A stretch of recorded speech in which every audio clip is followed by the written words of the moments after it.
Franck Ferrand raconte sur Radio Classique.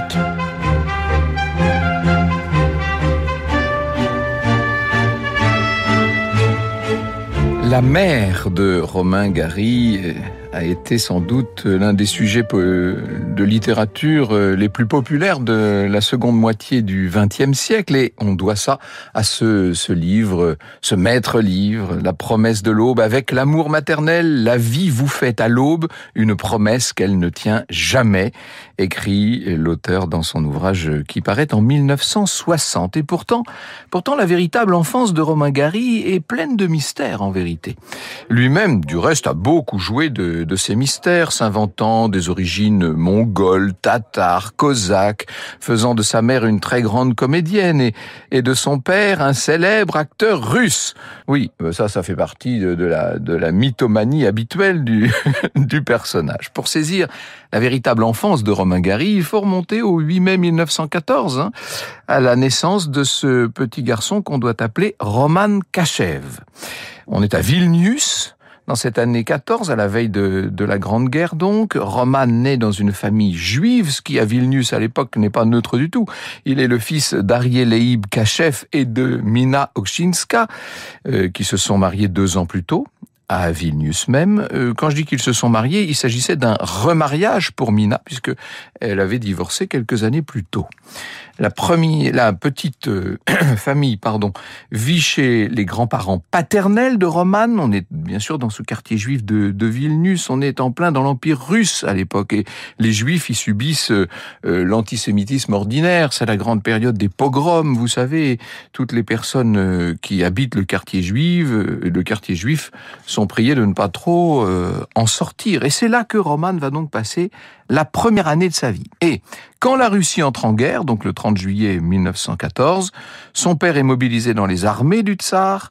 Romain Gary dira ne l'avoir jamais revu, c'est ce qu'il écrit en tout cas dans La promesse de l'aube, mais là encore il joue avec la vérité puisqu'il reverra son père 7 ans plus tard. C'est Roman en tout cas qui désormais va devoir quitter Vilnius de force.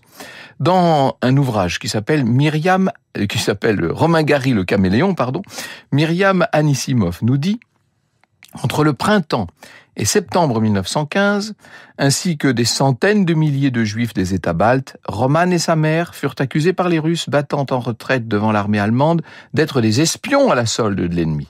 Comme leur lieu de résidence était jugé trop proche de la zone de front, ils furent expulsés avec une extrême brutalité et convoyés vers l'Est, vers la Russie profonde, dans des wagons à bestiaux. Ces déportations s'accompagnèrent d'incendies, de pillages. Tous les Juifs de Lituanie orientale et de Courlande, soit environ 600 000 personnes, furent déplacés en quelques semaines et dispersés dans toute la Russie où l'épidémie de pogrom continuait. Je dirais même, non seulement qu'elle continuait, mais qu'elle avait tendance à s'amplifier devant ces déplacements de population. Et pendant des décennies, les historiens se sont interrogés sur le lieu de résidence de Mina et Roman dans cette immense Russie. Il y a quelques années seulement, à la fin des années 2010, un archiviste russe a retrouvé leurs traces dans les archives de la ville de Moscou, ces archives qui ont été rendues à la consultation publique, vous savez. Dans une maison du centre, les noms de Mina, Roman et de la nounou polonaise figurent sur le registre des habitants de l'immeuble durant ces années. Ce sont donc des années extrêmement mouvementées. Le jeune Roman Kachev va vivre la révolution russe. Il va la vivre, disons-le, au premier plan. Franck Ferrand sur Radio Classique.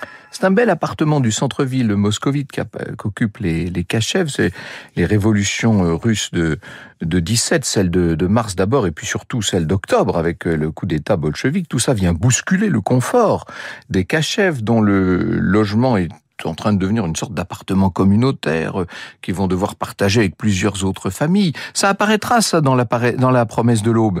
Romain Gary mentionne, je cite, « un appartement que nous partagions avec 3 autres familles d'acteurs et où une jeune bonne, Aniela, prenait soin de moi. » Nina, la nounou, et Roman doivent vivre en vérité dans une seule pièce. On voit tout ça assez bien dans le film qu'Éric Barbier a fait il y a quelques années maintenant, c'était en 2017, qui s'appelait La promesse de l'aube, tout simplement, avec Pierre Ninet dans le rôle de Roman. On a pu trouver également des traces du passé de comédienne de la mère de Romain Gary. De nombreux doutes persistaient sur la véracité des propos de l'auteur à cet égard. Seulement, les archives d'État de la littérature et de l'art russe comportent en effet un certain nombre de programmes avec le nom de Mina Kachev. Et ça, pendant plusieurs années, ce qui prouve que la carrière de comédienne de la mère de Roman n'a pas été totalement inventée. Est-ce que pour autant elle a été aussi exceptionnelle que lui a voulu le laisser croire? Ça, c'est une autre histoire. Mais en tout cas, elle a existé, cette carrière. Pour le reste, disons les choses, on ne sait pas, on n'a pas beaucoup de détails sur le quotidien des Kachev. Ils peuvent pas encore retourner à Vilnius, même si la guerre maintenant est finie, parce qu'on l'oublie souvent, mais la guerre s'est poursuivie ensuite entre la Pologne et la nouvelle Russie, qui était la Russie soviétique, et les deux pays se sont disputés pas mal de territoires. La Pologne avait notamment l'intention de récupérer la ville de Vilnius, donc cette ville originaire de Roman, mais la Lituanie, pays qui vient tout juste de reparaître sur la carte de l'Europe, a fait de Vilnius sa capitale, d'où un conflit qui d'ailleurs va être un conflit sanglant de 2 ans dans cette région.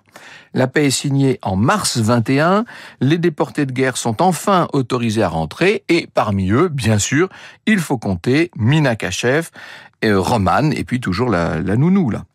Ça faisait près de 7 ans qu'ils avaient quitté Vilnius, où vont s'écrire de nouvelles pages dans la vie du futur grand écrivain. On peut dire que maintenant, c'est le chapitre Vilnius de cette vie du jeune Romain Gary. Vous écoutez Radio Classique. Donc, Roman Kachev est de retour à Vilnius. On est là à la fin de l'année 1921, mais il n'est plus dans le quartier juif. Son père, de son côté, est rentré de la guerre. C'est ce qui n'apparaît pas dans le roman. Toute la famille est réunie de nouveau. Le père de Roman reprend son commerce de fourrure. C'était le métier qu'il avait avant le conflit. Et plus tard, Romain Gary dira « Je me souviens qu'on m'habillait dans des manteaux de fourrure très courts. J'avais toujours les jambes nues, juste des chaussettes. C'était comme ça. On trouvait que ça faisait élégant à la mode française.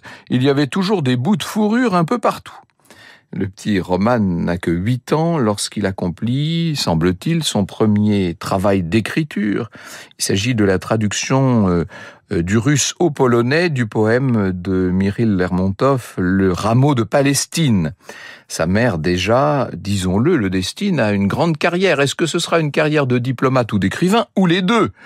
On ne sait pas exactement ce qu'elle veut, mais elle veut le meilleur pour son fils, ça c'est certain. Elle a l'intention, en quelque sorte, de faire connaître son petit prodige. Elle le porte à bout de bras, c'est tout le thème de La promesse de l'aube, bien sûr. Elle l'inscrit notamment à toutes sortes de cours de violon, cours d'escrime, cours de danse. Et afin d'augmenter les revenus du foyer, Mina fait du porte-à-porte à Vilnius pour vendre des chapeaux.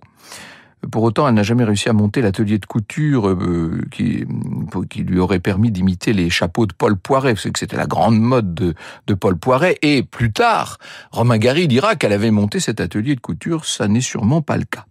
On ne sait pas grand-chose de la personnalité du petit Roman pendant toute sa jeunesse. On a une seule photo, un portrait qui a été fait de lui à l'âge de 12 ans. Il est décrit ainsi, ce portrait, par Myriam Anissimov. Il sourit, semble en sécurité. Aucune tristesse n'est venue altérer ni durcir ses traits, comme ce sera le cas sur les photos prises au lycée de Nice 2 ans plus tard. Rares sont ceux alors qui surprendront un sourire sur son visage. Il rira parfois sardoniquement dans les brefs cycles optimistes de sa vie, auxquels succéderont de longues périodes d'angoisse abyssale qui le conduiront à plusieurs reprises dans le cabinet d'un psychiatre ou dans une clinique et le mèneront finalement au suicide. À Vilnius, les difficultés commencent quand les deux parents se séparent. On est là en 1925, Roman a donc 11 ans.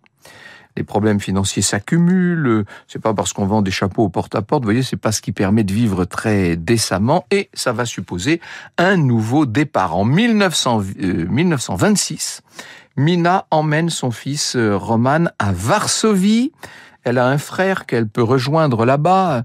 Romain Gary n'évoquera pas le soutien financier de la famille dans la promesse de l'Aube, parce que, si l'on en croit son ouvrage, Mina était censée avoir rompu tout lien avec sa famille pour réaliser cette grande carrière d'actrice. Dans les faits, il n'en est rien, puisque la famille maternelle va aider non seulement la mère, mais le fils, bien entendu.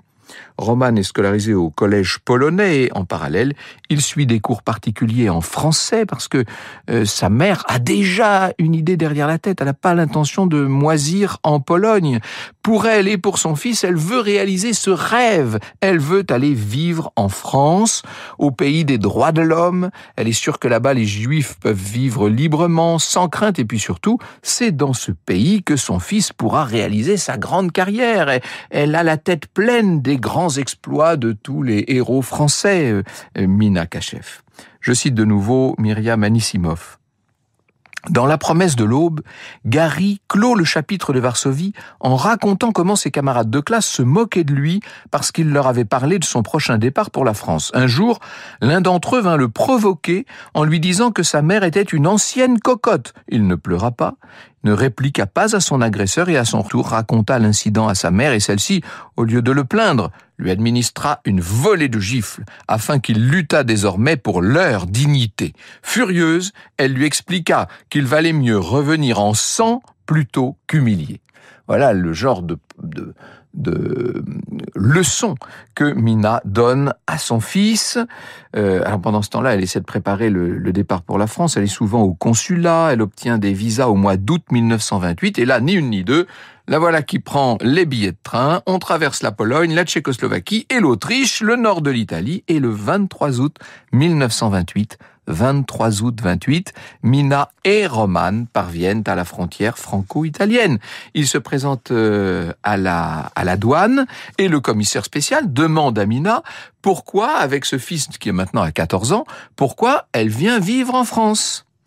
Et dans les archives, on retrouve une trace des propos que Mina Kachef aurait tenus à ce moment-là. Elle dit espérer beaucoup de la France, cette grande terre de liberté, réputée terre d'asile pour les proscrits.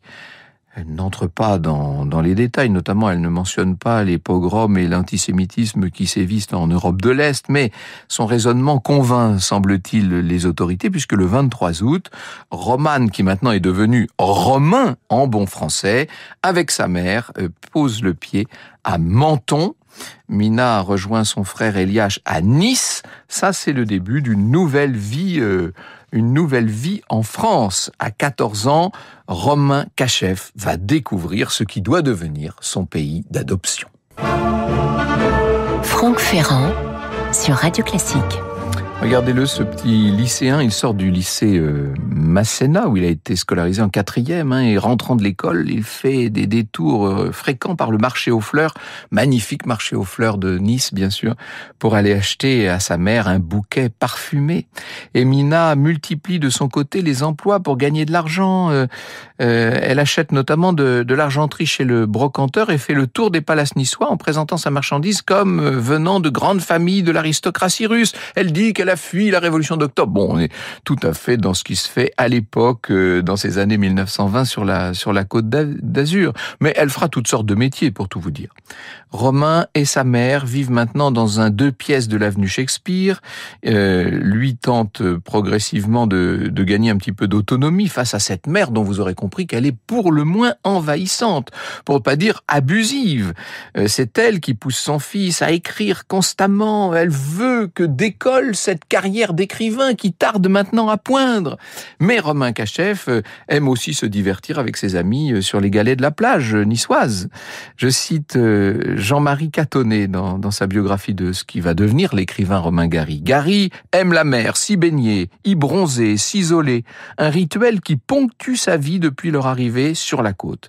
Nice est le territoire de son adolescence, avec le lycée Masséna, le 2 pièces de l'avenue Shakespeare, l'hôtel Negresco, la cathédrale russe Saint-Nicolas, le quartier de la Buffa, l'hôtel-pension Mermont, mais aussi le front de mer, les filles et la baie des Anges.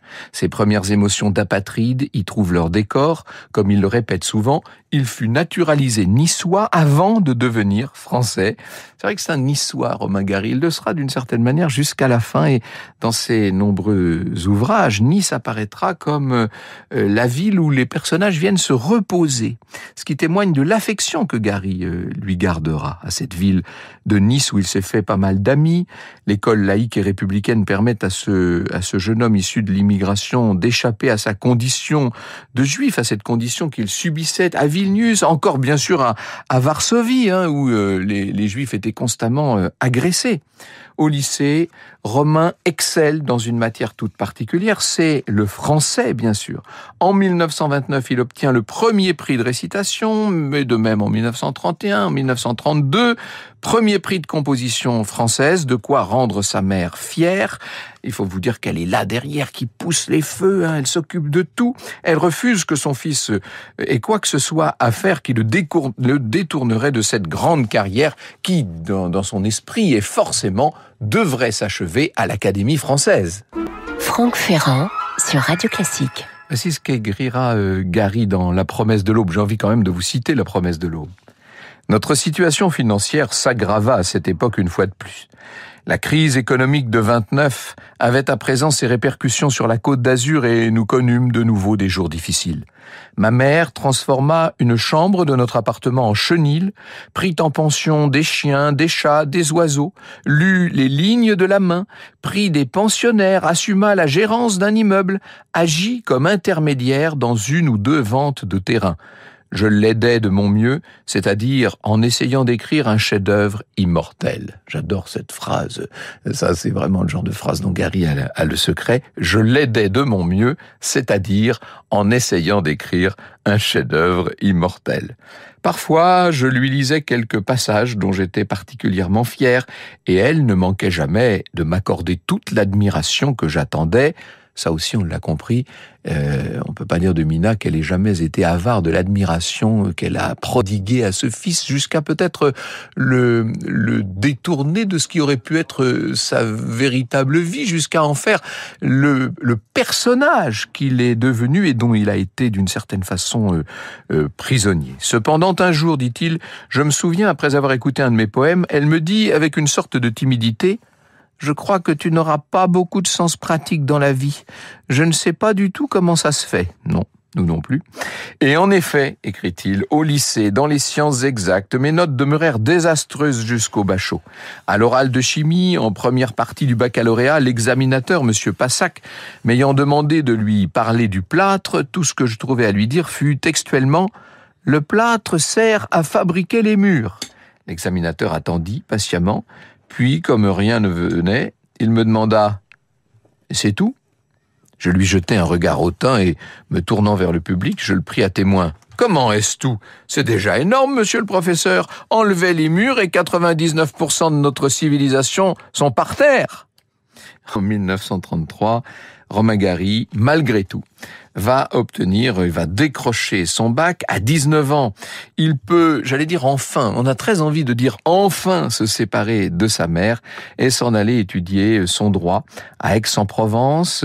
L'année suivante, on le voit à Paris. À partir de là, à partir de 1935, c'est toute une autre vie que va vivre Romain Gary, bien entendu. Son enfance mouvementée a évidemment beaucoup contribué à construire ce personnage dont je vous parlais et cet auteur qu'il sera, bien sûr, avec une œuvre illustre, mais une œuvre dont on doit pouvoir dire qu'elle est en perpétuelle quête d'identité. Il écrivait encore dans La promesse de l'aube, et ce sera la dernière citation pour aujourd'hui, « Le bonheur est accessible, il suffit seulement de trouver sa vocation profonde et de se donner à ce qu'on aime avec un abandon total de soi. » Se donner à ce qu'on aime avec un abandon total de soi. Vous écoutez Radio Classique.